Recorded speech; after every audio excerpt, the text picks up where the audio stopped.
பர்னரை தினமும் இந்த மாதிரிக்கு நீங்கள் க்ளீன் பண்ணி பாருங்கள். இப்போ நான் பர்னர் எடுத்திருக்கேன். அந்த பர்னரில் ஹோல்ஸில் பார்த்திங்கன்னா நம்மளுக்கு நிறைய நம்ம தினமும் நம்ம அடிக்கடி ஒரு நாளைக்கு எத்தனை வாட்டி தான் நம்ம ஸ்டவ் பற்ற வைக்கிறோங்கிறது தெரியாதுங்க. அந்த மாதிரிக்கு பற்ற வைக்க அதில் பார்த்திங்கன்னா நிறைய துகள்கள்லாம் அதில் வந்து இருக்குங்க. அதில் பார்த்திங்கன்னா டஸ்ட்டெல்லாம் அடைஞ்சிருக்கும். அந்த மாதிரி டஸ்ட்டுக்கெலாம் பார்த்திங்கன்னா டெய்லியுமே நீங்கள் இந்த மாதிரிக்கு யூஸ் பண்ணி பாருங்கள், ரொம்ப யூஸ்ஃபுல்லாக இருக்கும்.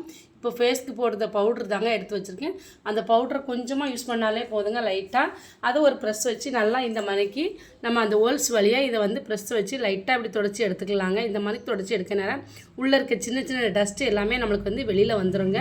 இதனால் பார்த்திங்கன்னா நம்மளுக்கு வந்து கேஸ் நல்லாவே எரியுங்க. இந்த மாதிரிக்குங்கும் போதும் இந்த மாதிரி அடைப்புகளெல்லாம் வச்சுக்கிட்டு நம்ம தினமும் அந்த மாதிரி கேஸை வந்து நம்ம பற்ற வைக்கும்போது பார்த்திங்கனாக்கி கேஸ் தாங்க நம்மளுக்கு வீணாகும். நம்மளுக்கு வந்து அதுக்கு இந்த மாதிரிக்கு நீங்கள் டெய்லி செஞ்சிங்கன்னா நம்மளுக்கு வந்து ரொம்ப ரொம்ப யூஸ்ஃபுல்லாக இருக்கும் ஃப்ரெண்ட்ஸ். இப்போ நான் உள்பக்கம் வெளிப்பக்கம் எல்லா பக்கமே இந்த மாதிரிக்கு நல்லா இந்த மாதிரி பவுடரை வச்சு லைட்டாக இந்த மாதிரி ப்ரெஸ் வச்சு தேய்ச்சி எடுத்துக்கலாங்க. அதில் இருக்க சின்ன சின்ன அடைப்புகள் இருந்தாலுமே நம்மளுக்கு வந்து அப்படியே சீக்கிரமாக வெளில வந்துடுங்க இந்த மாதிரி ப்ரெஸ் வச்சுங்கிறதுனால. பாருங்கள், இப்போ எல்லா பக்கமுமே நல்லா இந்த மாதிரி பவுட்ரு வச்சு சூப்பராக நம்ம வந்து க்ளீன் பண்ணி எடுத்துக்கலாம். இப்போ வந்து இது வந்து தண்ணியில் வந்து நல்லா வாஷ் பண்ணி எடுத்துக்கலாங்க. இந்த மாதிரி வாஷ் பண்ணி எடுத்துகிட்டு நல்லா ஒரு ட்ரை கிளாத் வச்சு நல்லா இதை தொடச்சி எடுத்துக்கலாங்க. இப்போ பார்த்திங்கன்னா நம்ம பர்னர் பார்த்திங்கன்னா ரொம்பவே சூப்பராக இருக்குங்க. டெய்லியுமே நம்ம இந்த மாதிரி யூஸ் பண்ணிவிட்டு வந்தோம்னாக்கி நம்மளுக்கு கேஸ் ஸ்டவ் வந்து ரொம்பவே நல்லா எரியுங்க. கேஸும் நம்மளுக்கு வந்து மிச்சமாகுங்க. இந்த மாதிரிக்கு யூஸ் பண்ணிக்கிட்டு வந்தோம்னாக்கி ட்ரை பண்ணி பாருங்கள் ஃப்ரெண்ட்ஸ், ரொம்ப ரொம்ப யூஸ்ஃபுல்லாக இருக்கும். இந்த டிப்பு உங்களுக்கு ரொம்ப யூஸ்ஃபுல்லான டிப்பாக இருந்தால் பிடிச்சிருந்துன்னா மறக்காமல் வீடியோக்கு ஒரு லைக் பண்ணுங்கள். இப்போ சமைக்கும்போது பார்த்திங்கன்னா நம்ம சாப்பாடு வந்து நிறைய பேர் நம்ம திறந்து அப்படியே சமைப்போங்க. அந்த மாதிரிக்கு சமைக்கிறதுனால பார்த்திங்கன்னா நம்மளுக்கு வந்து கேஸ் தாங்க ரொம்பவே வேஸ்ட்டாக போகும். இந்த மாதிரி தட்டு போட்டு மூடி போட்டு நீங்கள் சமைச்சு பாருங்கள், சீக்கிரம் சாப்பாடு எல்லாமே வெந்துருங்க. நம்மளுக்கு வந்து ஃபுல்லாக மூடி வச்சோம்னா நம்மளுக்கு வந்து அதனுடைய தண்ணி பார்த்திங்கன்னா வடிஞ்சிக்கிட்டே இருக்கும், பொங்கி வடியும். இப்போ அந்த மாதிரி பொங்கி வடியுதுன்னா சிம்மில் நல்லாவே ஃபுல்லாக வச்சுட்டு இப்போ பார்த்திங்கன்னா நம்ம வந்து முக்கால்வாசி அந்த அளவுக்கு தட்டு போட்டு மூடி வச்சாலே நம்மளுக்கு வந்து சோறு வந்து சீக்கிரமாக சாப்பாடு வந்து வெந்து கிடைக்குங்க. இந்த மெத்தடில் ட்ரை பண்ணி பாருங்கள். கேஸ் செலவை இப்படியும் நம்ம வந்து மிச்சப்படுத்திக்கலாங்க. இப்போ நம்ம குழம்பு ஏதாவது வைக்கிறோம் அப்படின்னு பட்சத்தில் பார்த்திங்கன்னா இந்த மாதிரிக்கு மூடி போட்டு நம்ம வந்து வச்சோம்னா சீக்கிரத்தில் நம்ம காயெல்லாம் வேக வைக்கிறோம் அப்படிங்கும் போது சீக்கிரத்தில் நம்மளுக்கு வந்து வெந்து கிடைக்கிறோங்க. அப்புறம் பார்த்திங்களாக்கி காய்கறி வந்து நம்ம எவ்வளோ சமைக்கிறோம் அப்படின்னு பார்த்திங்கன்னா கொஞ்சம் சின்னதாக கட் பண்ணி போட்டோம்னாக்கி சீக்கிரமாக அந்த காய் எல்லாமே நம்மளுக்கு வந்து வெந்து கிடைக்குங்க. இப்போ நான் இந்த மாதிரிக்கு அதுக்கப்புறமா பார்த்திங்கன்னா இந்த மாதிரிக்கு குழம்பு வந்து ஒரு அதாவது கொஞ்சம் நம்ம வந்து ரொம்ப அதிகமாக வைக்கணும் அப்படின்னோம்னா கொஞ்சம் நிறைய தண்ணி வச்சுருவோங்க. அந்த மாதிரிக்கு தண்ணி தெரியாமல் திட்டமாக தண்ணி வைங்க. அதாவது நம்மளுக்கு எவ்வளோ தண்ணி வைக்கணும் அப்படிங்கிறது தெரியுமிலாங்க, எவ்வளோ குழம்பு நம்மளுக்கு வீட்டுக்கு தேவை அப்படிங்கிறது தெரியும். அதுக்கு தகுந்தபடி தண்ணி வச்சுட்டு இருந்தோம்னாக்கி நம்மளுக்கு வந்து கேஸ் செலவு மிச்சமாகுங்க. நிறைய தண்ணி வச்சுட்டு அப்புறமா அதையே நம்ம வந்து வற்ற வைக்கிறதுக்கே பாருங்கள், அதுக்கே ரொம்ப டைம் எடுக்குங்க.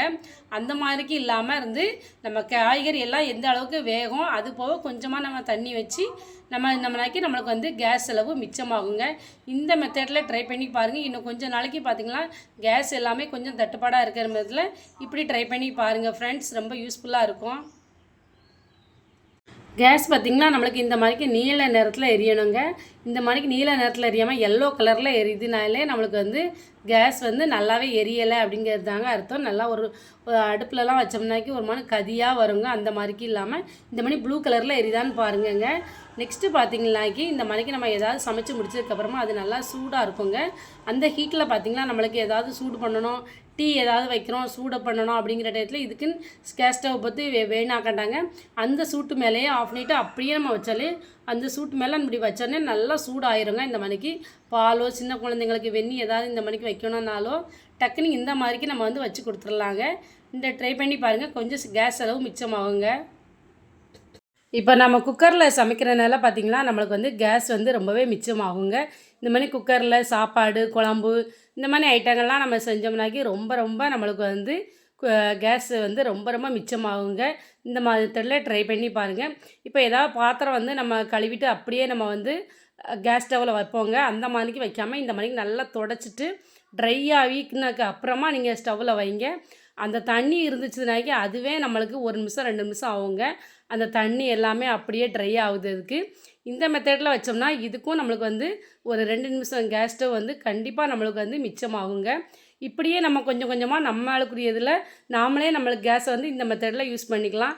நிறைய பேர் பண்ணுற தப்பு பார்த்திங்கன்னா, நம்ம சுடுதண்ணி எதாவது வைக்கிறோம் அப்படிங்கிற பட்சத்தில் பார்த்திங்கன்னா, நல்லா சலசலன்னு கொதி ஆகிரும். அந்த டைம் வரைக்கும் ரொம்பவே கொதிக்க விட்டு வச்சுருப்பாங்க. அந்த மாதிரிக்கெலாம் இல்லாமல் சில டைம் வச்சுட்டும் மறந்துடுவோம்.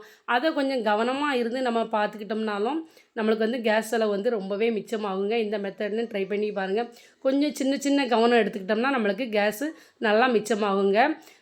நெக்ஸ்ட் டைம் பார்த்திங்களா, நம்ம வந்து இந்த மணிக்கு ஸ்டவ் ஆன் பண்ணும்போதும் ஆஃப் பண்ணும்போதும் பார்த்திங்களாக்கி ஒரு நிறையவே தப்பு பண்ணுவோம். ஆஃப் பண்ணிட்டோம் அப்படின்ட்டு பார்த்துட்டு நம்ம வந்து மறதியில் பார்த்திங்களாக்கி அப்படியே ஆனில் சிம்மில் வச்சுருப்போங்க. சில நிறைய வயசானவங்கலாம் இருக்காங்கன்னா அவங்க வீட்டிலலாம் நிறைய இந்த மணி நடந்திருக்குன்னு சொல்லியிருக்காங்க. அதனால தாங்க சொல்கிறேன். அந்த மணி கொஞ்சம் நம்ம வந்து கேர் எடுத்து பார்த்துக்கிடலாங்க. அதை வந்து கொஞ்சம் கவனமாக பார்த்துக்கிட்டோம்னா நம்மளுக்கு வந்து கேஸ் செலவு வந்து ரொம்ப மிச்சமாக படுத்தலாங்க. இந்த மெத்தட்லேயும் யூஸ் பண்ணோம்னாக்கி கொஞ்சம் கவனமாக இருந்துக்கிட்டோம்னாக்கி நமக்கு தாங்க ரொம்பவே நல்லது. இப்போ இந்த கேஸ் தட்டுப்பாடுக்கு வந்து பார்த்திங்கன்னா ஒரு சில பேர் பார்த்திங்கன்னா லைட்டாக ஆனில் வச்சுருவாங்க. அது பார்த்திங்கன்னா கேஸ் போய்கிட்டே இருக்கும். அதுவும் மறந்து நல்லா ஆஃப் பண்ணாமல் லைட்டாக அந்த மணி வச்சுருவாங்க. அது அவங்களே தெரியாமல் அப்படி வச்சுட்டு போகிறது. அந்த கவனமும் கொஞ்சம் இருந்துக்குன்னா ரொம்பவே நல்லதுங்க நம்மளுக்கு வந்து. நெக்ஸ்ட்டு பார்த்திங்கன்னா நம்ம வந்து இப்போது ஒரு 4-5 விசில் தான் வைக்க வேண்டியிருக்கு அப்படிங்கிற பட்சத்தில் பார்த்திங்கன்னா கூட 2-3 விசிலே அடிச்சிடும். நாம் அந்த கவனம் இல்லாமலே இருந்துருவோங்க. அந்த மாதிரிக்கு இருந்துச்சுனாலும் நம்மளுக்கு ஒரு 2 நிமிஷம் கேஸ் தாங்க நம்மளுக்கு தான் வேஸ்ட்டாக போகும். அந்த மாதிரிக்கு இல்லாமல் பார்த்துக்கிடலாங்க. நம்ம வந்து கொஞ்சம் கவனம் எடுத்து பார்த்துக்கிட்டோம்னா நம்மளுக்கு கேஸ் வந்து நாம் மிச்சம் பண்ணலாங்க. இந்த மாதிரிக்கு ஒரு சிலர் பார்த்திங்கன்னா விசில் அடிச்சுக்கிட்டே இருக்கும். அந்த இதுக்கு ஒன்றும் இல்லாமலே மறந்துட்டேனே அப்படின்ட்டுருப்பாங்க. இந்த மாதிரிக்கும் கவனமாக பார்த்துக்கலாங்க ஃப்ரெண்ட்ஸ்.